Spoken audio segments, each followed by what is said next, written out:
Today, I'll be exploring with you Artemisia Gentileschi's self-portrait as Saint Catherine of Alexandria, created in about 1615 to 1617, when Artemisia was not even 25, but was already a recognized professional artist in Florence.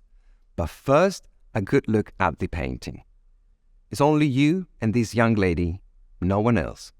When you meet her eyes, she may wonder, what can you see when you look at me? Self-assured, confident, she's not concerned about our opinions. This Saint Catherine of Alexandria, not a commoner. Her royal status is shown in those sharp golden points, crowning her headscarf. Around her head shines the halo, the supernatural divine light that always glows over holy people. She belongs to a court, but in heaven. It was not an easy job to get there. She coaxed 50 wise men in Egypt and converted them to Christianity. In return, she was tortured on a spiked wheel, saved by an angel, but eventually beheaded. But death was not the end. Catherine holds here the peculiar attribute of all martyrs, the palm frond of victory. It's what Roman and Greek athletes were given when they won sporting contests. Catherine was victorious in death and reborn in heaven. Catherine's strength and suffering resonate with Artemisia's own life. Growing up in Rome, Artemisia experienced violence twice. First, it was rape. She was 17, working hard as a painter, and rarely allowed outside the house. He was 33, also a painter, her father's closest associate. From trial records, we know he promised love. A lie. He pursued her. She said no. And then he forced himself. She scratched his face, pulled his hair. He didn't stop. He went on to promise marriage. Another lie. Subdued, disempowered, Artemisia believed him. Second came the Sibylle. But although they are called Sibyls, these ropes tell no prophecy. They go around your fingers and get tightened more and more until they have squeezed the truth out of your mouth. Artemisia welcomed the Sibylle. She stood in court. She told the truth. Her eyes open, her heart racing, she showed him her swelling fingers and stated for the records, "This is the ring you've given me, and these are your promises." He was exiled, but the sentence was never enforced. Estranged from her father, Artemisia was not alone, but her house became less of a home. She married her lawyer's brother and moved on to Florence.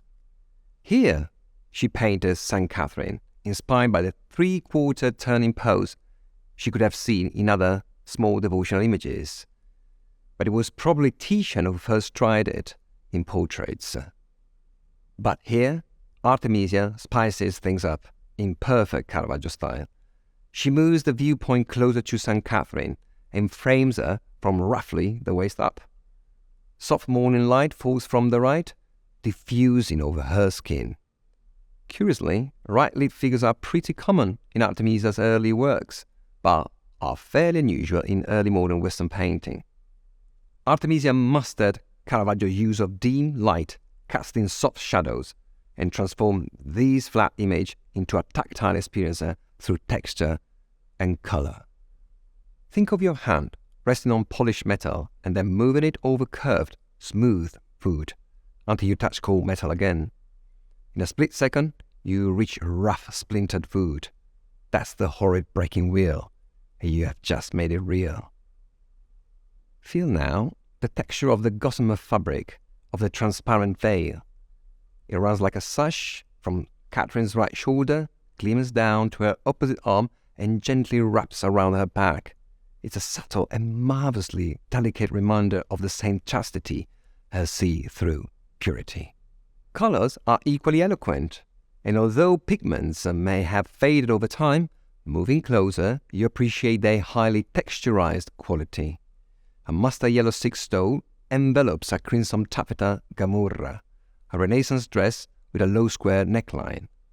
It covers a white linen chemise with puffy sleeves rolled up to the elbow. A coarse white linen headscarf drapes heavily down her back and shoulders. Can you feel the roughness of the small tassels merging into the background? Where there is darkness, there is light. Soft rouge flames up on Catherine's cheeks, nose tip and chin, and delicately blushes up her face.